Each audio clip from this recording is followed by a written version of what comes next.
Olá pessoal, tudo bem com vocês? Minhas saudações e cumprimentos a todos e a todas. Vamos continuar a nossa análise de questões aqui agora do 29º Exame de Ordem Unificado da OAB, organizado pela Banca FGV. Eu peguei a prova do tipo 1, que é a prova de cor branca, e as questões de tributário geralmente nessa prova estão entre as questões 22 a 26, mais ou menos ali no meio da prova. Então, pessoal, peguei as 5 questões que caíram nesse exame de tributário, da 22 a 26, e nós vamos analisar a resposta oficial de cada uma delas, segundo o gabarito oficial divulgado pela FGV. Tudo bem? Vamos, então, para a nossa primeira questão do bloco. A questão, então, que nós temos aqui é a questão 22. Vamos lá, para a gente fazer a nossa análise de questões.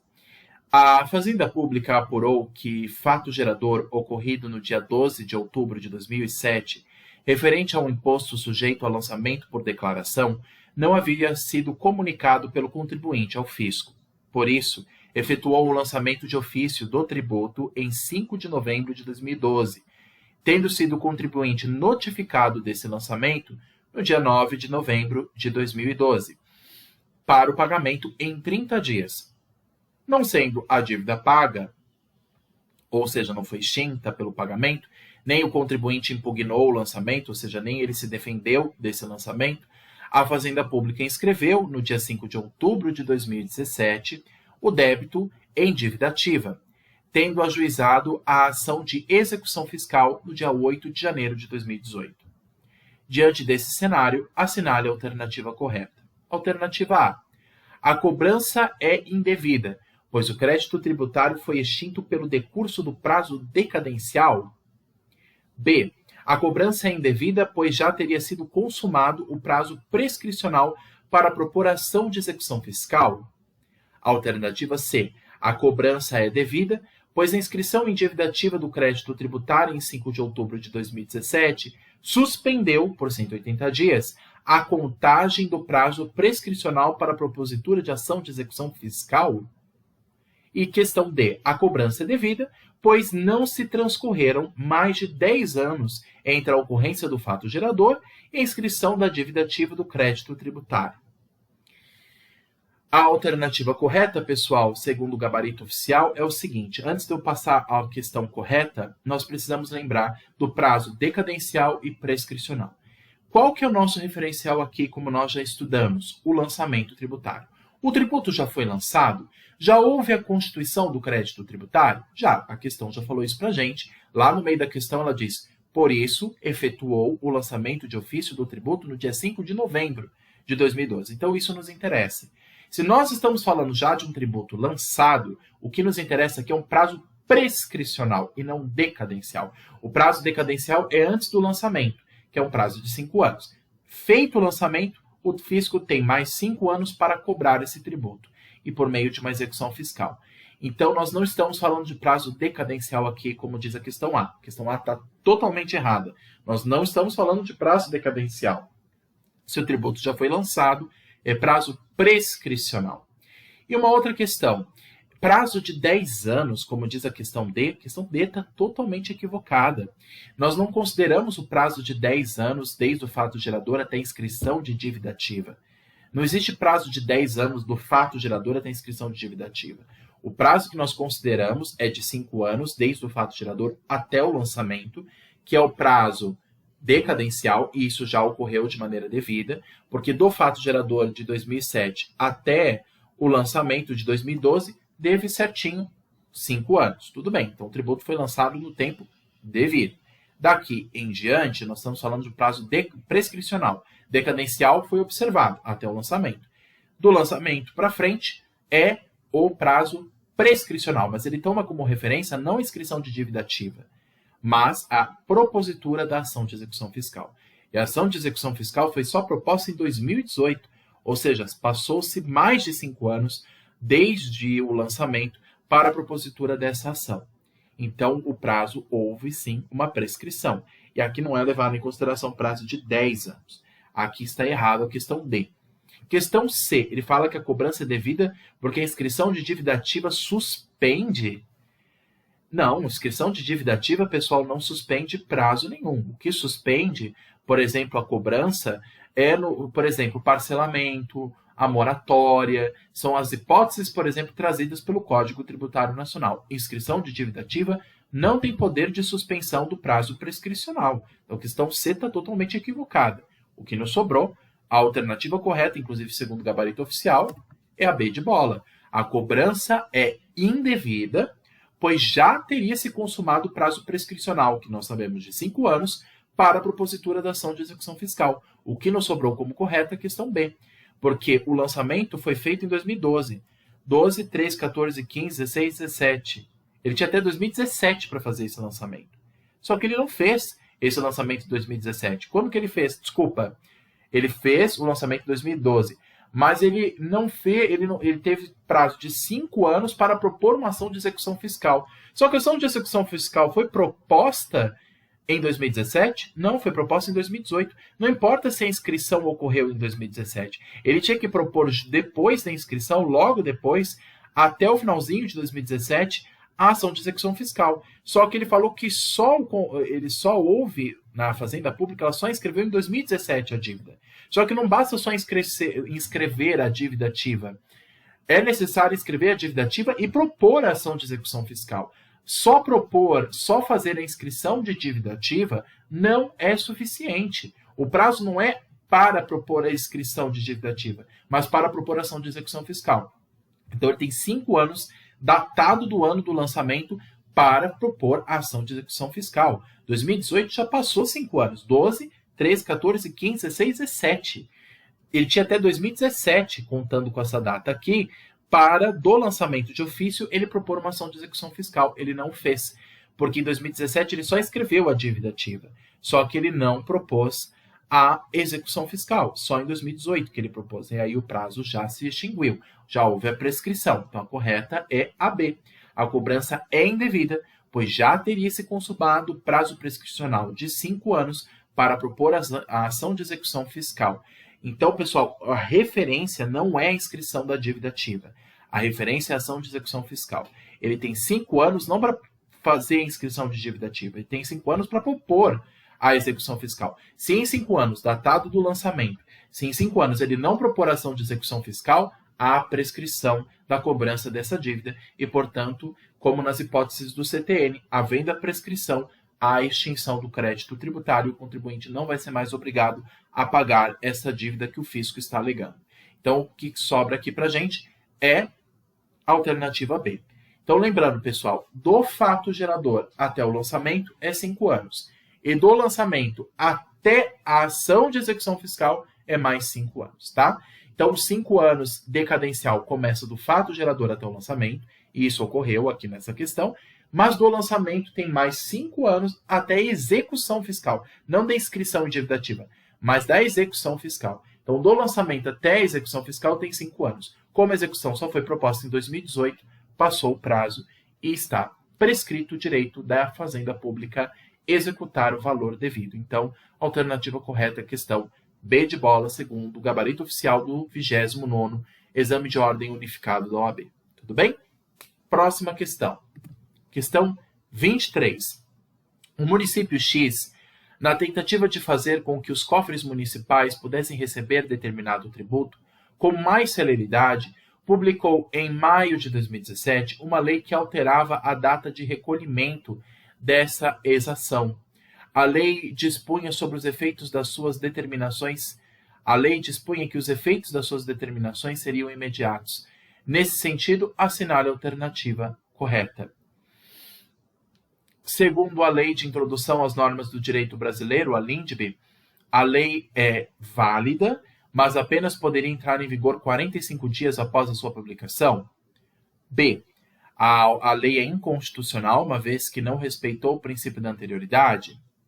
C. A lei é constitucional, uma vez que, nessa hipótese, não se sujeita ao princípio da anterioridade. A lei é válida, mas só poderia vigorar 90 dias após a sua publicação. Segundo o gabarito oficial, pessoal, e essa é uma questão que traz uma exceção, inclusive, na lei, a alternativa correta é a questão C. A lei é constitucional, uma vez que, nessa hipótese, não se sujeita ao princípio da anterioridade. Isso é uma exceção ao princípio da anterioridade. A regra geral, pessoal, é aplicar o princípio da anterioridade. Nós temos dois princípios que nós já estudamos, que é a anterioridade anual, em que uma vez publicada a lei, ela tem que esperar o próximo exercício financeiro seguinte, então tem que esperar o próximo ano. Uma lei de 2017 teria que esperar 2018 para poder viger, ou se não se aplicar o princípio da anterioridade anual, tem aquele princípio da anterioridade nonagesimal, que é ao menos 90 dias datado da publicação dessa nova lei. E aí, nesse caso, não se aplicou nem anterioridade anual de 1 ano, nem anterioridade nonagesimal de 90 dias, porque aqui, basicamente, o que a lei fez foi alterar a data de recolhimento, mas não se tratou de uma mudança da regra do tributo em si, da base de cálculo, por exemplo, ou de sua alíquota. Quando a gente fala, pessoal, da alteração do tributo com base na sua alíquota ou na sua base de cálculo, no valor em si do tributo, aí tem que se observar os prazos da anterioridade. Se não a anual, se aplica a nonagesimal. Então, o seguinte, quando se fala, e lembrem disso, quando se fala em alteração de tributo quanto ao montante, ao valor, seja na sua base de cálculo ou seja na sua alíquota, na regra geral se aplica o princípio da anterioridade, ou anual ou nonagesimal, a depender do tipo de tributo, a exemplo dos impostos. Mas, como aqui não se fala de alterar o valor do tributo, mas sim de cobrança desse tributo, aqui ele não quer alterar o valor do tributo, ele não está fazendo uma majoração tributária. Aí, se tivesse propondo isso, aí essa lei obviamente seria inconstitucional. Mas aqui não se trata de majoração tributária, aqui se fala da cobrança mais célere, mais rápida desse tributo. Aí, nesse caso, ele fez uma lei para que esse tributo tivesse um recolhimento mais célere, mais rápido. A lei dispunha de efeitos desde a determinação que ela foi publicada, né? Uma vez publicada em maio de 2017, ela já passa a ter seu vigor, ela já passa a viger. Então, ela quer alterar o prazo de recolhimento. Como isso não envolve a natureza do tributo e sim a sua cobrança administrativa, então não precisa se aplicar o princípio da anterioridade. Então, por isso que a questão C está correta, uma pegadinha, é uma exceção a esse princípio da anterioridade, que é uma regra geral. Mas se falasse na questão para alterar a base de cálculo, que é o valor em si do tributo, ou a sua alíquota, sem respeitar a anterioridade, aí sim a gente poderia colocar um pé atrás e dizer que a lei é inconstitucional. Mas nesse caso, como não se trata disso, apenas de cobrar o tributo em si de maneira mais rápida, e aí nesse caso a lei já passa a vigorar no momento em que ela foi publicada, no caso, maio de 2017. Então, a alternativa correta é a questão C de casa para a questão 23. Questão 24, pessoal. Próxima questão aqui do nosso bloco de questões de tributário. Vamos lá. A União lavrou auto de infração para a cobrança de crédito de imposto sobre a renda, devidos pela pessoa jurídica PJ. A cobrança foi baseada no exame considerado indispensável por parte da autoridade administrativa de documentos, livros e registros de instituições financeiras, inclusive os referentes a contas de depósito e aplicações financeiras de titularidade da pessoa jurídica PJ, após a regular instauração de processo administrativo. Não houve, nesse caso, qualquer autorização do Poder Judiciário. Sobre a possibilidade do exame de documentos, livros e registros de instituições financeiras pelos agentes fiscais tributários, assinale a alternativa correta. Alternativa A. Não é possível em vista da ausência de previsão legal. Alternativa B. É expressamente prevista em lei, sendo indispensável a existência de processo administrativo instaurado? Questão C. É expressamente prevista em lei, tendo, no entanto, dispensável a existência de processo administrativo instaurado. Questão D. É prevista em lei, mas deve ser autorizada pelo Poder Judiciário conforme exigido por lei? Segundo a alternativa correta aqui do gabarito, é a alternativa B. É expressamente prevista em lei, sendo indispensável a existência de processo administrativo instaurado. Desculpa, pessoal, quando eu li a questão D, eu falei dispensável. É indispensável. Então, a gente sempre tem que ler mais de uma vez a questão. O que diz aqui a B? Mais uma vez, é expressamente prevista em lei. É verdade. Lembra que a autoridade administrativa, ela possui o que a gente chama de poder de fiscalização, ou como o Código Tributário Nacional usa, o poder de polícia. O que seria esse poder de fiscalização ou poder de polícia? É o poder que o agente administrativo tem de verificar, por exemplo, os documentos daquela empresa, para verificar se as contas contábeis estão corretas, se ele está fazendo o registro devido dos produtos que ele está produzindo, se ele está declarando na nota fiscal a cada um dos produtos que ele produz, se ele está calculando de maneira correta. Então, ele fez uma apuração, uma fiscalização com os documentos, livros e registros de instituições financeiras, ou seja, ele fez uma averiguação das obrigações acessórias, porque aqui não se trata apenas de pagar o tributo, nós temos a obrigação de prestar informações ao fisco, que são as obrigações acessórias. Então, o que o fisco está fazendo aqui? Ele foi até a empresa para verificar se a empresa está quitada, está cumprindo devidamente as suas obrigações acessórias, que são exigidas em lei.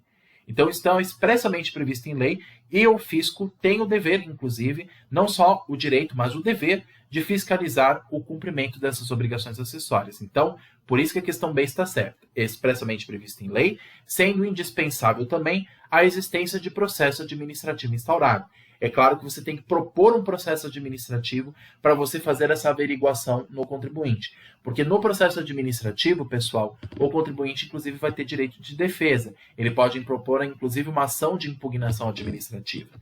Não só na esfera judicial, mas na esfera administrativa. O contribuinte pode propor o seu meio de defesa. E no processo administrativo isso é possível. E lembrando, pessoal, que o fisco é uma autoridade do poder executivo, do poder administrativo. Ele não depende de autorização judicial para fazer essa fiscalização desses documentos. Então, ele tem liberdade de fazer essa fiscalização tributária. A autoridade administrativa, ela tem poder de livre iniciativa, ela não depende de autorização do poder judiciário. É claro que eu posso futuramente, se eu verificar alguma irregularidade, algum problema por parte da autoridade administrativa, propor um processo na esfera judicial questionando a atitude da administração pública? Perfeitamente possível, porque a esfera administrativa é aberta para todas as pessoas. É o princípio da inafastabilidade da tutela jurisdicional, que já é previsto na Constituição. A lei não pode afastar a pessoa de acessar o poder judiciário. Mas aqui nós estamos falando da esfera administrativa.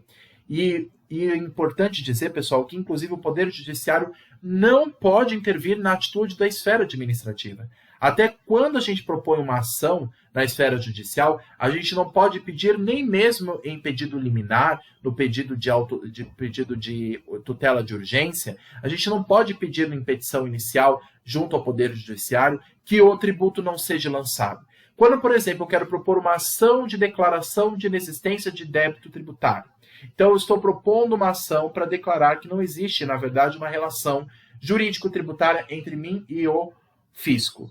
Antes de ser lançado o tributo, eu proponho uma ação declaratória de inexistência tributária, dizendo que eu não tenho relação com o fisco e não sou obrigado a pagar esse tributo.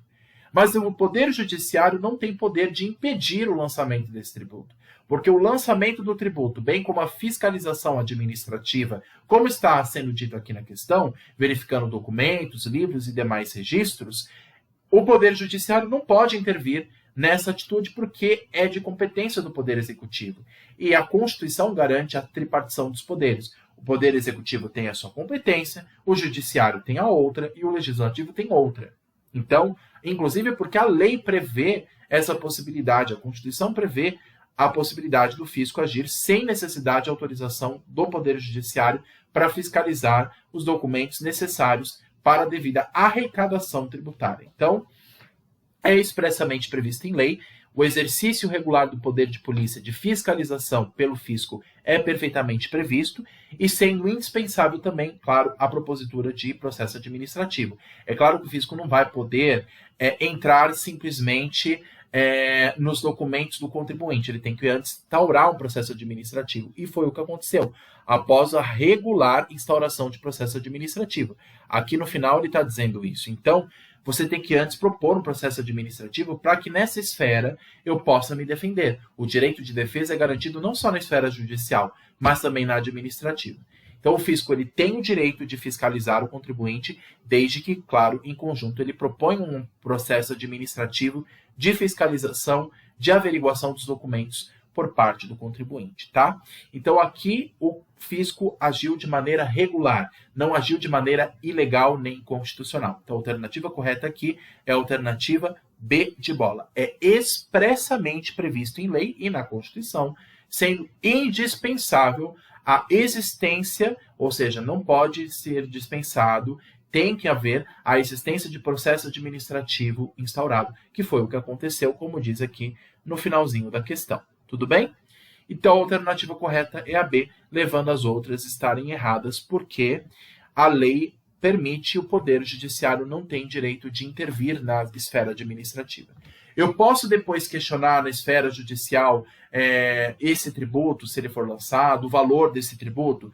Isso são outros 500. Não é o que a questão está falando aqui. Mas o Poder Judiciário não pode intervir na esfera do Poder Legislativo na esfera do Poder Administrativo. O Poder Judiciário não pode dizer assim, fisco, não lance esse tributo. Fisco, não faça isso ou não faça aquilo. Não pode, porque existe a separação dos poderes e o Poder Administrativo está livre para agir conforme necessário. Então, a alternativa correta é a alternativa B de bola. Questão 25, vamos lá. A União, diante de grave desastre natural que atingiu todos os estados da região norte e considerando ainda a severa crise econômica e financeira do país, edita medida provisória que institui empréstimo compulsório para que as medidas cabíveis e necessárias à reorganização das localidades atingidas sejam adotadas. Sobre a constitucionalidade da referida tributação, assinale a alternativa correta. O empréstimo compulsório não pode ser instituído para atender às despesas extraordinárias decorrentes de calamidade pública. B. O empréstimo compulsório deve ser instituído por meio de lei complementar, sendo vedado pela Constituição que a medida provisória trate desse assunto. C. Nenhum tributo pode ser instituído por meio de medida provisória. D. A União pode instituir empréstimo compulsório para atender às despesas decorrentes de calamidade pública, sendo possível, diante da situação da relevância e urgência, a edição de medida provisória com esse propósito. A alternativa correta, segundo o gabarito oficial, pessoal, é a alternativa B. O empréstimo compulsório deve ser instituído por meio de lei complementar, sendo vedado pela Constituição que a medida provisória trate desse assunto. Então, pessoal, diferente do que ocorre, por exemplo, como a gente vê o Imposto Extraordinário de Guerra, que é o IEG, o empréstimo compulsório ele depende de lei complementar. Então, teria que passar pelo crivo, pela aprovação do Poder Legislativo, não podendo o Poder Executivo intervir. A medida provisória é um ato do Poder Executivo. É mais, inclusive, previsto para o poder da administração federal, né? No caso, a Presidência da República. O Presidente da República emite a medida provisória. Mas a medida provisória não cabe para empréstimo compulsório. Não é uma hipótese de propositura por meio de medida provisória, porque é uma situação de calamidade pública e não de guerra externa, como é no caso do Imposto Extraordinário de Guerra. Nós, inclusive, pessoal, nós já estudamos, e eu tenho até aqui no canal, uma aula que fala sobre a diferença entre Imposto Extraordinário de Guerra e empréstimo compulsório. Eu vou ver se eu consigo achar aqui, pessoal. Eu estou olhando aqui os meus documentos, embora não estou aparecendo aqui na imagem. Vou ver se eu consigo achar aqui para vocês aquela tabelinha. Achei. Uma tabelinha que fala da diferença entre empréstimo compulsório e imposto extraordinário de guerra. Eu publiquei essas tabelas no meu canal, tá? Tem uma aula que eu faço uma revisão geral desses temas. Se quiserem, eu passo o link aqui para vocês. E eu falei da diferença entre o imposto extraordinário de guerra, que é o imposto da União, e empréstimo compulsório. Ambos são de competência federal, é verdade. É a União que institui empréstimo compulsório, assim como imposto extraordinário de guerra. Só que, por incrível que pareça, a gente pensa assim, né? Imposto só é instituído por meio de lei. E a regra realmente é essa. Imposto só é instituído por meio de lei. Com exceção, prevista na Constituição, com exceção, previsto no artigo 153 da Constituição, com exceção do imposto extraordinário de guerra. Em situação de guerra, que é pior do que de calamidade pública, uma guerra do Brasil com uma outra nação, aí não tem como eu esperar que o Congresso aprove uma lei para impor este imposto. Eu tenho que já instituir na hora. E é por meio de um ato administrativo, que é a medida provisória. Aí é o imposto extraordinário de guerra, o que não é o caso aqui. Aqui é um empréstimo compulsório. Empréstimo compulsório, pessoal, é somente por lei complementar, porque é uma situação de calamidade pública, que, claro, é uma situação urgente, mas não chega a ser como uma guerra. Então, ele precisa ser antes aprovado no Congresso, porque aí o empréstimo compulsório, ele vai ser um valor que a União vai arrecadar dos contribuintes e depois ela vai ter que devolver. Por isso que o nome empréstimo, eu pego esse dinheiro, mas depois vou ter que devolver com juros e correção monetária.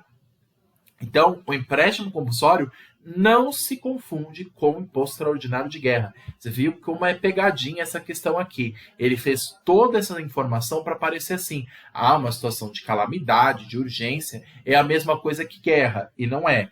Então, segundo a Constituição, o imposto extraordinário de guerra é uma exceção à legalidade, e aí ele pode ser proposto por meio de medida provisória. Agora, a regra é a legalidade. Então, somente posso instituir não só impostos, mas tributos em geral por meio de lei, inclusive o empréstimo compulsório. E não de qualquer lei. A Constituição diz que tem que ser por lei complementar, que não é a mesma coisa que uma lei ordinária. Para se aprovar uma lei complementar, que tem um status até maior do que uma lei ordinária, é muito mais difícil. O quórum de aprovação da lei complementar no Congresso é muito mais difícil do que uma lei ordinária. Então, por isso que só por lei complementar pode ser instituído o empréstimo compulsório, ou, portanto, a medida provisória não pode tratar sobre esse assunto que é vedado pela Constituição. Tudo bem? Agora, a alternativa C, você vê que está errada. Ele fala que nenhum tributo pode ser instituído por medida provisória. Errado, acabei de falar para vocês. O imposto extraordinário de guerra é um tributo que pode ser emitido por medida provisória. O resto, não, tá? Mas professor, e no caso dos impostos extrafiscais? Mas aí, pera lá, os impostos extrafiscais são instituídos por lei.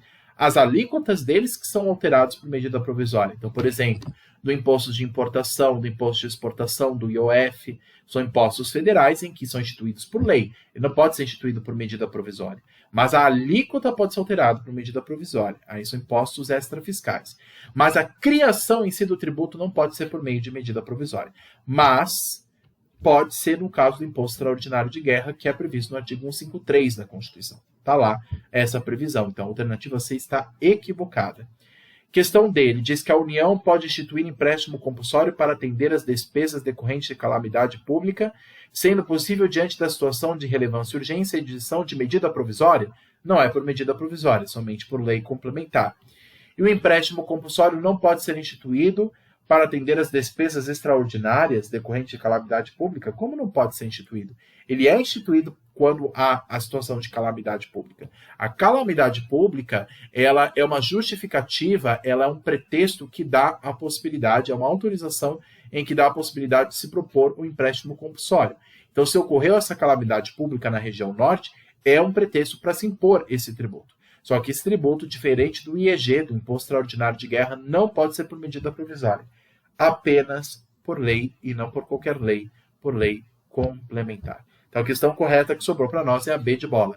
O empréstimo compulsório deve ser instituído por lei complementar, por meio de lei complementar, sendo vedado a Constituição da República Federativa do Brasil, a CRFB de 88, que medida provisória trate deste assunto. Então, uma diferença que nós já tratamos aqui no canal, hein? Pessoal, cuidado, nós já tratamos dessa tabela de diferenciação entre imposto extraordinário de guerra e empréstimo compulsório. Caiu aqui essa diferenciação, então a alternativa correta é a questão B de bola, segundo o gabarito oficial do 29º Exame de Ordem Unificado. Vamos lá, então, para a nossa última questão. Questão 26, uma questão aí de espécie tributária. Vamos lá. O chefe do executivo do município X, no caso o prefeito, editou o decreto 123, em que corrige o valor venal dos imóveis para efeito de cobrança de IPTU, que é o Imposto sobre a Propriedade Predial e Territorial Urbana, de acordo com os índices inflacionários anuais de correção monetária. Ok. No caso narrado, a medida A fere o princípio da legalidade, pois a majoração da base de cálculo somente pode ser realizado por meio de lei em sentido formal. B está de acordo com o princípio da legalidade, pois a majoração da base de cálculo de IPTU dispensa a edição de lei em sentido formal.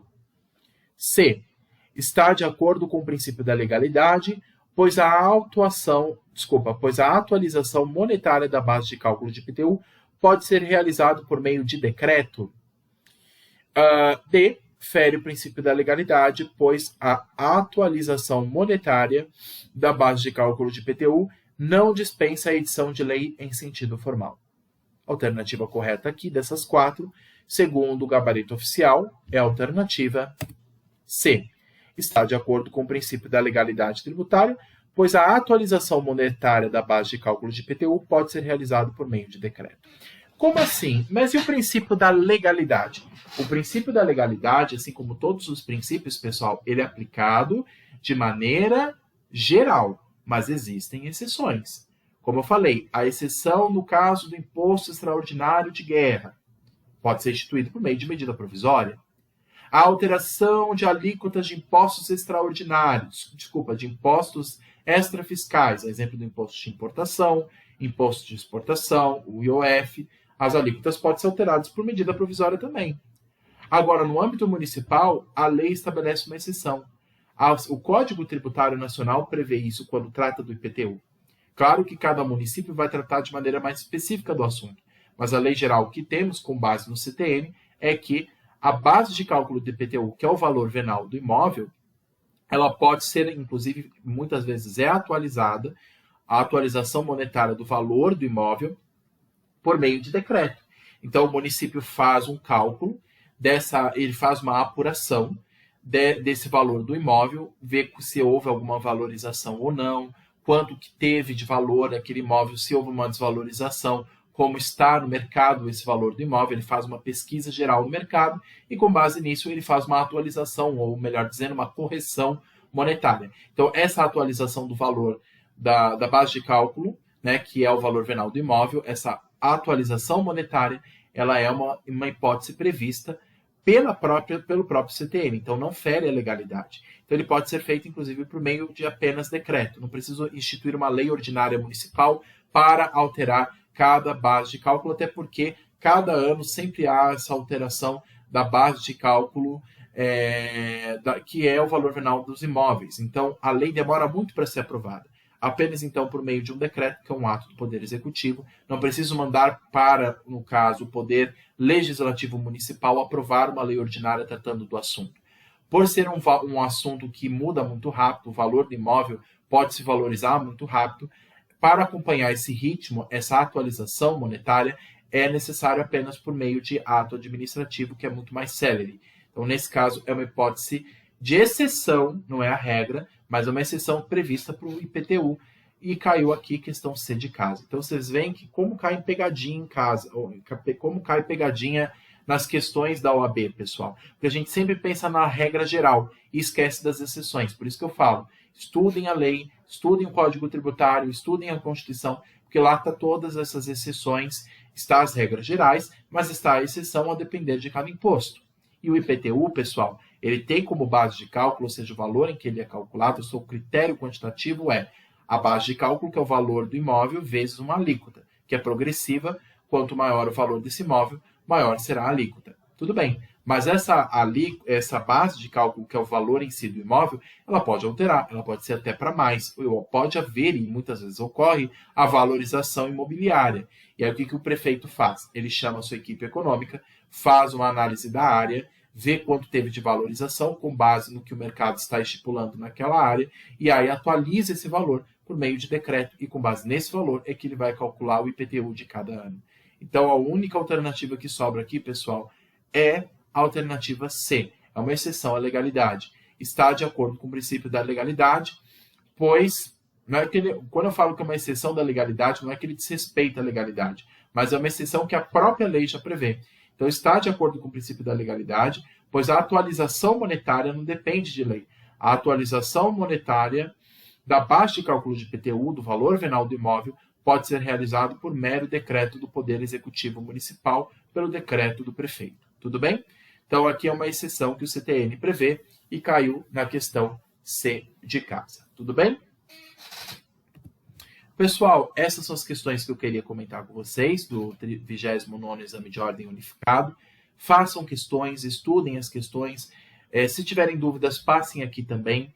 Sempre façam o seguinte, pessoal, estude a aula teórica, vejam a lei e vejam as questões, porque somente assim vocês vão sempre treinando. Conforme vocês vão treinando com a teoria e a prática, vocês vão afinando o conhecimento de vocês em tributário para conseguirem gabaritar as 5 questões da primeira fase da OAB em tributário. Tudo bem? Pessoal, fico à disposição de todos para esclarecer as dúvidas, não só dessa aula, mas de todas as outras. Curtam, compartilhem, se inscrevam no canal.